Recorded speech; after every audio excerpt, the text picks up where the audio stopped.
Corbin. This is an ostrich Corbin, and mine's a cowhide. We got this for real cheap. It was a steal, couldn't turn it down before Devin bought the bike. When my oldest son still owned this bike.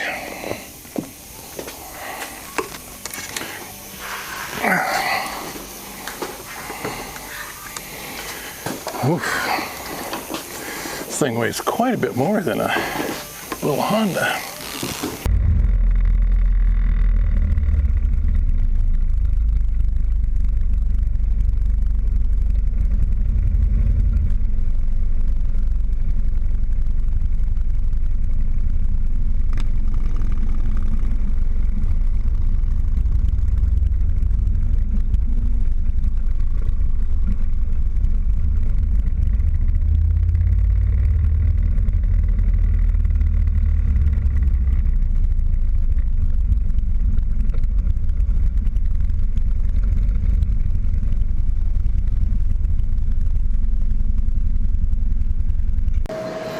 Well, welcome to another edition of Grampy Grumpy's X World.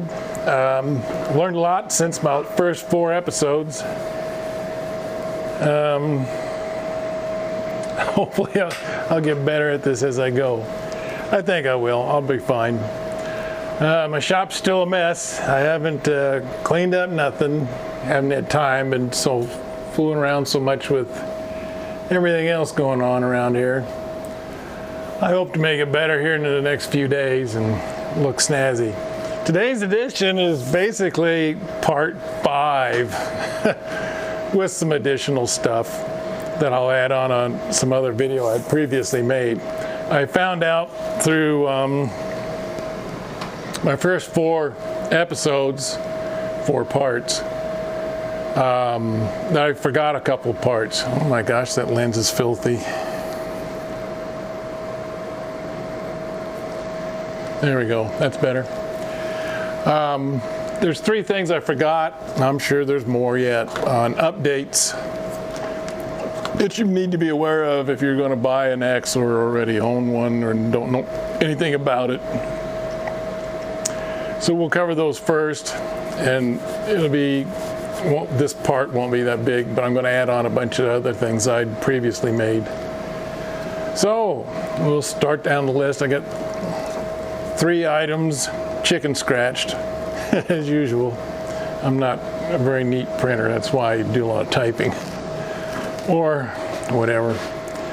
So the first item I'd forgotten about was the voltage regulator, and it's not necessarily an update, but it's something that's kind of new to the scene and has been discussed for years in the community on the sites. The voltage regulator on these, like a lot of motorcycles, are shunt driven. In other words, the stator back in here is constantly making over 12 volts, and anything excess, the voltage regulator runs back and it just goes round and round. Controversy, not really controversy, but early when the bikes were running hot, the stator was also part of the heating problem because it's constantly making that voltage. The stators would get really crunchy, all coked up and black, and fail. Some guys in the past couple of years, just a couple guys, have found some shuntless voltage regulators that adapt to our systems, to our electrical system, real easy. And I haven't done it yet. Mostly because I've been a little bit afraid of so early in the game on it, and now 2 guys have done it and had really good luck, John and Frank, and they had several thousand miles on their stators with the shuntless voltage regulator, and then pulled their primary to look at their stators to see what kind of condition they were in, and they looked like brand new. I mean, I couldn't believe it. I mean, it was just crazy. So I got a feeling that's probably going to be one of my next purchases, is putting a shuntless voltage regulator that they recommend, that they've tried. It takes a little splicing on a couple wires, but that's about it.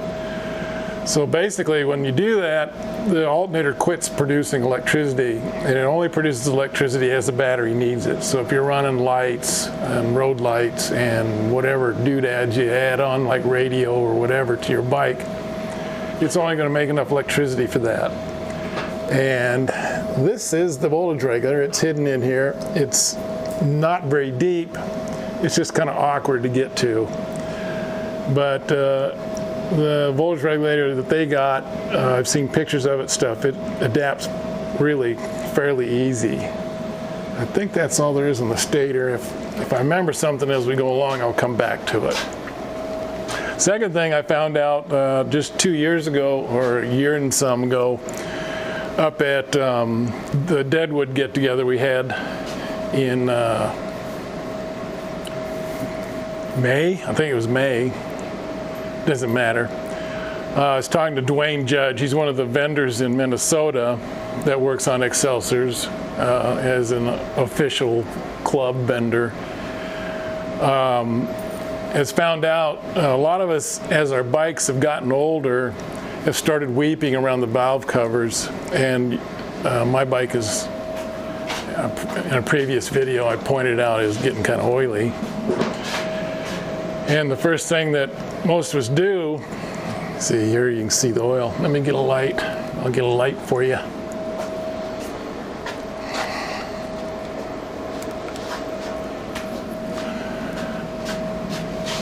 You can see this oil here. This is coming from the valve cover, and it weeps out. The back ones will do it too. My back one is not weeping. It sure is filthy though.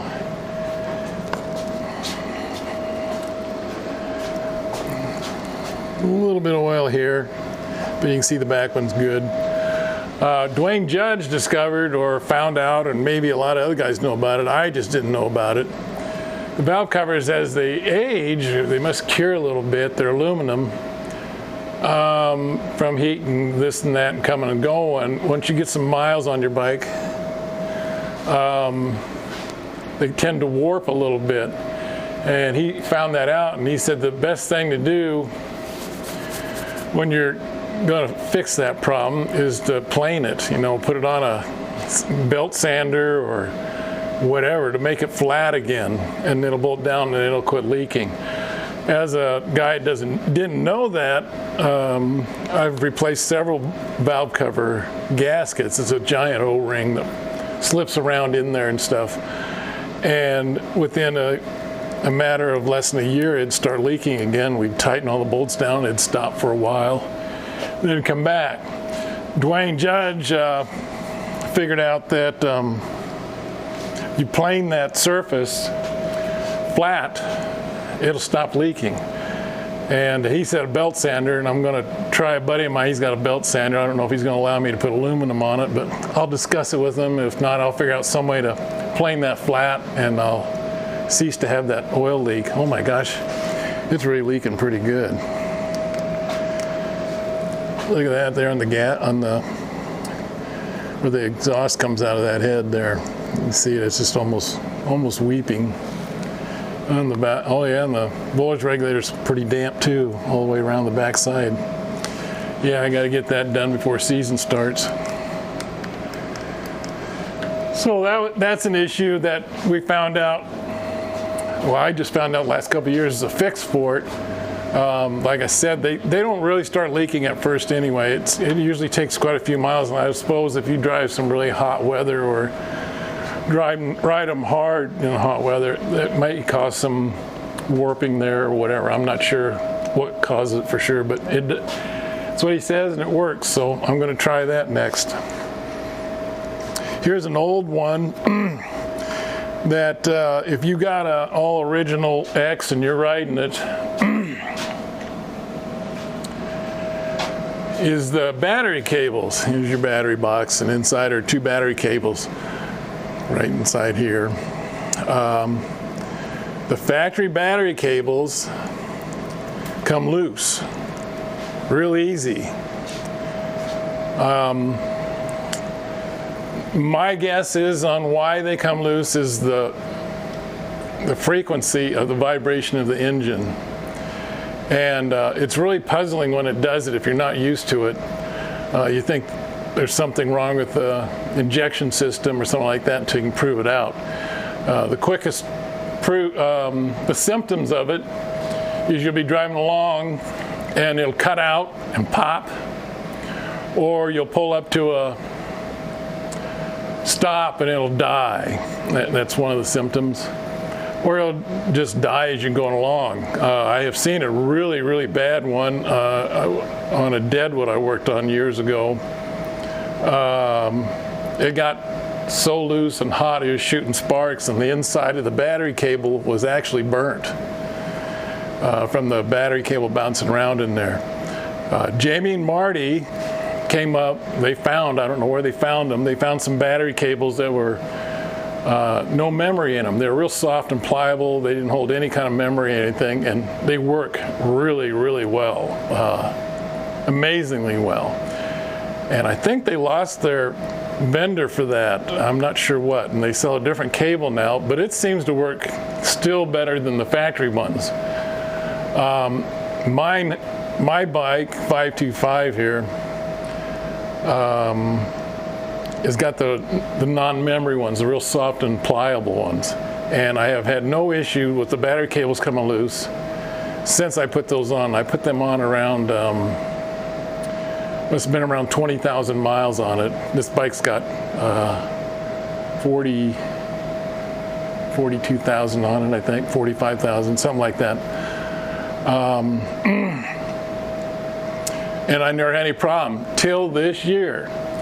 And I couldn't get this dang thing to start, and I just attributed it to being cold. It's been cold here this winter on and off quite a bit, and 2050 oil in it. It cranks really, really hard, and it just acted like it was real stiff.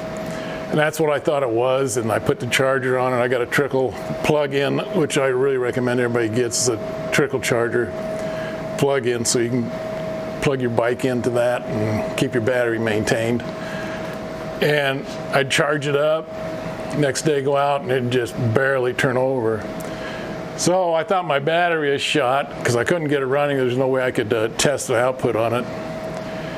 And I was pulling the battery out, and both cables were just a hair loose, not bad, just a little bit. Something to mind when you don't know what's causing your bike to backfire, not start right, etc. Even a little bit makes a really big difference on these bikes for resistance when you're trying to pull voltage to get this thing to crank. And sure enough, I just turned them a little bit, and this battery fired right off, and I was really happy. I'm running an interstate battery in there. It's actually not even the right size, but it fits okay in there. It's not a real battle. It's an interstate, and I couldn't believe that interstate, and the interstate's not the best in the world, it's not the worst either, but that battery wasn't that old. It was like 5 years old. An interesting story, on one of our antique motorcycle cannonball runs I did with Dennis Bennett, his old Deadwood has just been the luckiest bike I've ever seen, and he just rides the heck out of it. Anyway, his battery went out after finally died on him. I don't know how many, it was 17 plus years old before his battery went, and I put a battery in this thing about every 5 to 6 years. This interstate's older than that, and I've been really lucky with it. I'm on my 3rd battery, I believe, or 4th battery. It's just an interesting note. He was also one of the luckiest guys. He ran on a belt with a hole in it for a bazillion miles. I can't believe it held up, where I've seen bikes with just barely a cut in the belt and lose a belt within minutes, and here he rode it for years that way. And truly didn't have any issues. I don't know how they did it. He also lost his first stator. I can't remember how many miles he had. I think he had 32,000 miles on it, and he lost his first stator. And the majority of the life on his bike didn't have a fan assist oil cooler. But Dennis was lucky in a lot of ways, and it's just an uncanny bike. Some of the bikes almost seem cursed. They got every one of the issues, and the issues just don't seem to go away until you really finesse them. and handle them with diligence and detail. That's about it. I'm going to go back over the battery just a hair more. The battery box is kind of tricky. It doesn't look all that bad. One of the tricks I've learned for working with the battery, because the cables are tendency to be short and you can't get it out without battling the cables and stuff. So I usually take the seat off because it gives me better access. If you look here, you can see how this Corbin seat anyway hangs over quite a ways, so you got to pull the battery out quite a bit to get your wrench or your screwdriver or whatever you're using on the battery cables to get it out where you can get access to it. I've also found if you've got too long of battery cables, and some guys have done that. I worked on a bike out of New Mexico that I brokered for a guy in Lincoln, and it had like a 2-foot long battery cable. It was super long, and to get that battery box on was a real bite. Devin, my nephew's got the blue bike. I think it's in a video I'll have on here. His battery cable, I finally got it. Fooled around. He had the soft non-memory cable in there, but it was just routed wrong. And I fought it for an hour one day, and I just took everything apart and put it back together, and I got it. But just keep in mind, the battery box can be a real pain in the butt to work with, because it seems to be, everything's got to be just perfect in there for it to work. I also bought 2 new battery cable boots. So I bought a package of them and replaced Devin's and my both cable ends on the positive with new boots. And the old ones were the old factory rubber ones, and they were getting torn and scuffed up and everything else. Keep that in mind. For this part of it, that's it. The rest of this video will be on options that came from the factory. I'll talk a little bit about cost on them. That's about it. Thanks for watching, and stay tuned for the rest of this. All right, the club. We've got, by my estimates, we've got active members in the club. I would say around 250 members that are kind of active. And I would think that we've probably got over 100 members that are, this is a poor example, but titled as stalkers. They watch us, and and they do things that we do. In other words, on the latest and the greatest to do to your bike. And that's not a problem. Some people just don't want to socialize or be involved with other people, and I understand that. I just want to bring up the club for the fact that it's a great natured club. Our members, scarily, I've been a member of a lot of organizations through the years. We've got good members. I don't know why. We should have some real headache people within the membership, and for some reason we don't. I try to attend every year at least one event the club puts on, and they're always a good time. Some are better than others. There's no doubt about it. Deadwood was a to most people it would be considered a disaster, and I understand that because it was really, really cold. I mean, in the 30s, and rainy, and icy, and foggy. It was just boo-boo on the part of all of us that were getting involved there. But it was still a great time. We had a lot of fun eating and getting together and having drinks and smoking cigars and all that nonsense the little boys do when they're naughty. I shouldn't say little boys. We've got some active females too, and it's great. I love that. I'd like to see more of the females riding Excelsiors, but unfortunately, if you're short, Excelsior Henderson may not be your answer. All right, automobilia, things to buy. T-shirts. There's tons of T-shirts out there on eBay. Very few in Sasquatch size like me. I'm a XX. So I got all my shirts early in the game from eBay. In fact, when I bought this bike, this guy came out with 2 armloads of T-shirts and jackets and posters and stuff. And so I got lucky with my purchase. A lot of guys do that when they sell their bike. All the memorabilia or automobilia goes with it, and that's a nice feature when you get a bike. If you notice, my seat, that is not a factory seat. That is a Corbin. That was an aftermarket seat that was built for like 3 years at the Corbin Seat Company, motorcycle seat company. It's a great company. They build high quality stuff, and I cannot brag enough about this. For you that don't know me, I got a bone butt. I got a butt like an orangutan. It's just a callous spot with a pucker place.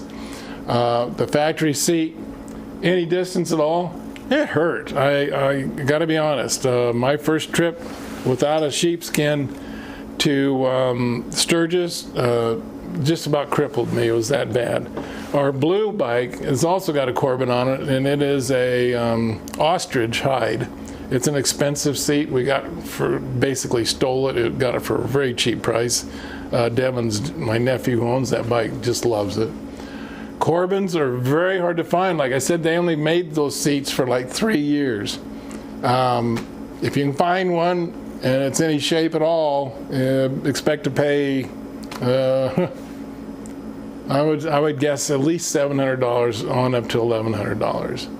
This seat I got in 2005 or 6, and I think my boys paid $800 for it.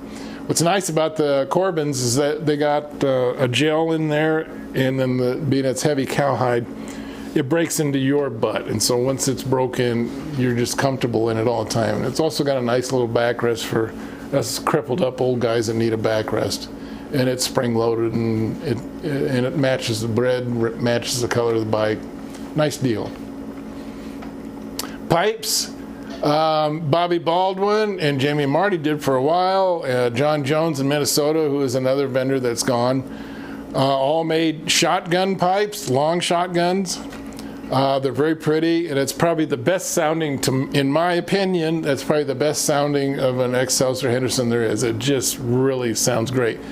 Not necessarily any fun to follow if the guy's really heavy on the throttle. It is loud, but they sound great. The factory had slash cuts. This is not a slash cut. This is a factory standard muffler. Also for exhaust, this is the factory ones. Like I said, you get the knockouts out, and it's going to sound nice. You need to do that. If your bike doesn't have the knockouts knocked out, if you don't have those freeze plugs knocked out of there, the bike's going to run stoved up a little bit. It's going to run a little hotter than it needs to. Got to remember, this is an air compressor. It's going to create heat. It's got to get the heat out. And if you got some more friction or whatever to slow down the exhaust, it's going to be an issue. I don't know that it improves the performance or not. I really don't care. I just want my bike to run cool. Another set of pipes out there is from the factory. It's called the slash cuts. I think I brought that up earlier. I didn't really talk about it, but it's a fat pipe like this, a little bit shorter, and the cut, instead of this here, is cut like this. And there's really no baffling in them, and man, they're loud. And on them it says not for street use. I'm not sure what that definition meant. I don't know. I only knew one guy that raced these, so I'm not sure. Anyway, a lot of guys like the slash cuts, and they have done ways to baffle them, make them quieter. And then there's a lot of guys that do not baffle them, make them quieter. They love the noise. Man, they're killer. If you're following one or riding on this side of one, they're loud. They really are. But that's just the way it is. I also tripped across through the years a set of shotguns, shorty shotguns, staggered. There was a set of shorties out there, I don't know who made them, that was regular shotguns, the long ones are out here. Then there's a set of parallel shorties that were here, and they're pretty loud, pretty crackly, pretty loud. And then there's the staggered ones, and those were just brutal.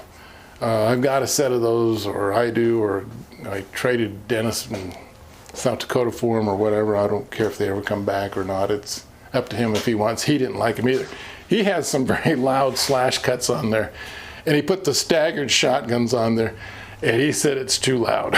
So that tells you what those are like. Same with this one. So that's how you do it. This is the luggage rack. This is an option. And this is the backrest, which is an option. And then the seat padding for the backrest is also an option. There's also the factory bags.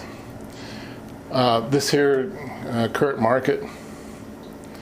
Current market on this rest, I think, is around $200. This is running around $150. The backrest is less than $100. Usually that you buy the whole thing. That's the way you usually see it.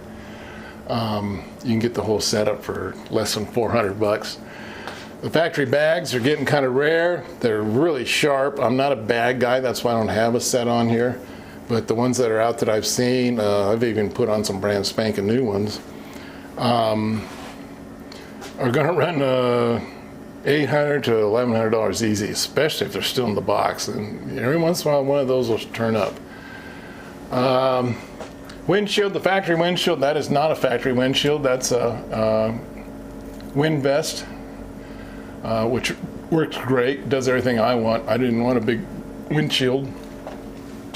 But the windshield, if you can find it, it's going to run you around $250, $300. That'd be my best guess. I haven't seen one for a while because everybody's hanging on to them. Crash bars. This is a factory crash bar I got for, I was working on a bike for a guy in Missouri, and at that time when I was working on bikes, he just gave it to me as a gift, which was great. It was like new.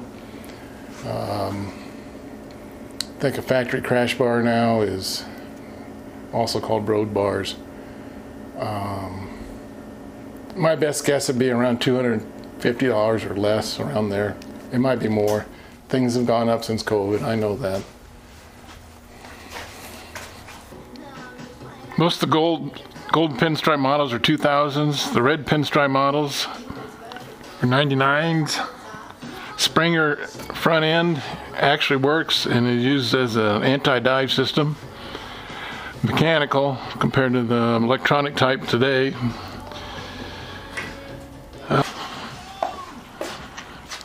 Can't put radials on these. The geometry in the lean on the triple tree and the back end won't allow for it. It'll handle horrible and chew up the tires really bad. Like I said before, with the oil cooler and the new tunes the community has developed, not me. I'm not that smart. We've got them cooled down, and they're just as dependable and just as much a rider as any other bike out there right now. Like I said, this bike is a 2000, and they look great. It's a good looking bike. This one isn't clean, and I'm sure it's showing up on the video, not real clean. This is a Bobby Baldwin aftermarket. A lot of guys bought these, thought this was the cat's meow. It was the way to go for oil in the engines on these, because we got a system we got to do that you just can't do it regular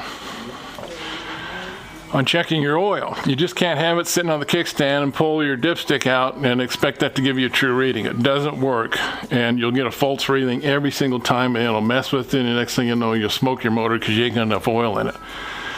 Everybody thought this was great because you could see the actual oil, quote unquote, in the case.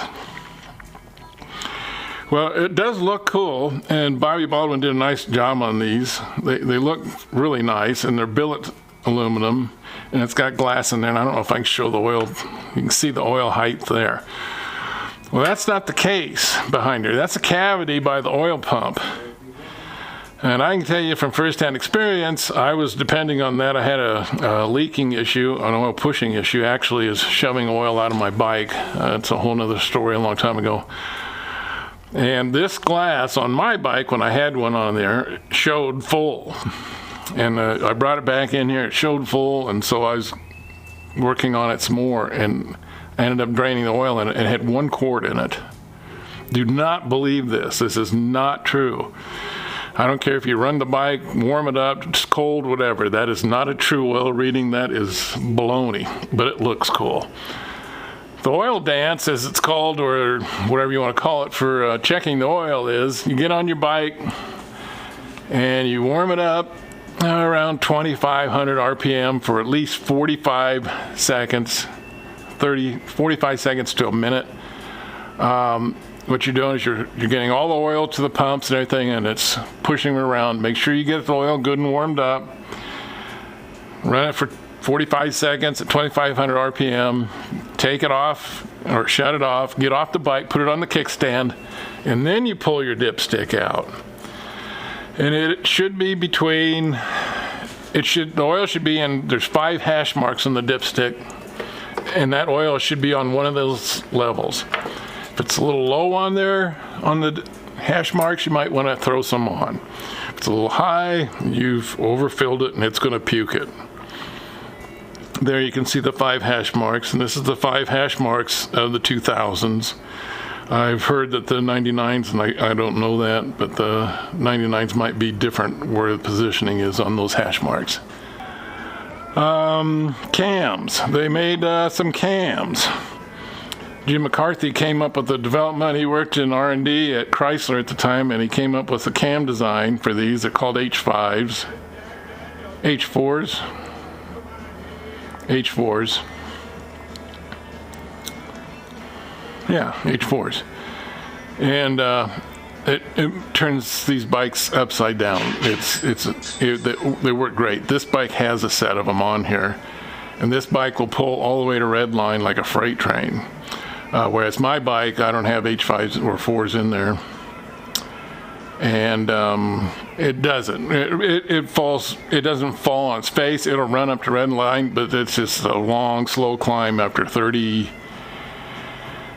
about 3,500 RPM on the way up to 6,000, which is the red line on these. These are not the factory foot pads. This is the forward control design built by Bobby Baldwin also. My bike has the, I guess we're going to have to go look at my bike. We won't do that quite yet. Here's your motor mounts right here. Had a lot of issues with those early years, actually up to lately. Tater! How are you? And I have Gator right now. I see that. I'm making video. Oh, good. Using your bike as the poor example. Oh, that's fine. Why are we making a video? It's not very clean, is it? No, it's not. Why are we making a video? I am. I was. I can get this thing to shut off.